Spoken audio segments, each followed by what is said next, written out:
அருகே நடைபெற்ற கால்பந்து போட்டியில் வெற்றி பெற்ற அணிகளுக்கு பாராட்டு தெரிவித்து பரிசுகள் வழங்கப்பட்டது.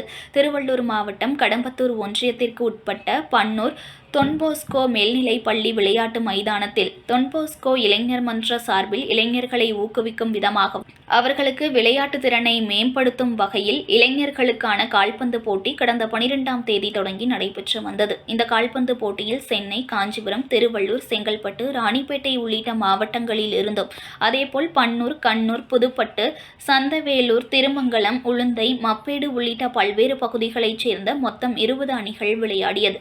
இதில் இறுதிப் போட்டிக்கு பன்னூர் தொன்போஸ்கோ மேல்நிலைப் பள்ளி அணியும், சென்னை பிராட்வே தொன்போஸ்கோ மேல்நிலைப் பள்ளி அணியும் தகுதி பெற்றது.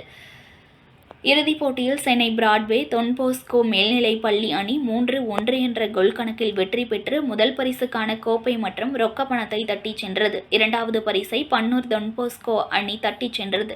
பின்னர் நடைபெற்ற பரிசளிப்பு விழாவில் சிறப்பு விருந்தினராக உளுந்தை முன்னாள் ஊராட்சி மன்ற தலைவர் ஆமு ரமேஷ் கலந்து கொண்டு வெற்றி அணிகளுக்கு பரிசுகளை வழங்கி பாராட்டினார். இந்த நிகழ்ச்சியில் அருட்தந்தைகள் ஜான்சன், ஞானப்பிரகாசர் மற்றும் முன்னாள் மாணவர்கள், பொதுமக்கள் என ஏராளமானோர் கலந்து கொண்டனர். செய்திகளை உடனுக்குடன் தெரிந்து கொள்ள லைக் பண்ணுங்க, ஷேர் பண்ணுங்க, சப்ஸ்கிரைப் பண்ணுங்க, மறக்காம கமெண்ட் பண்ணுங்க.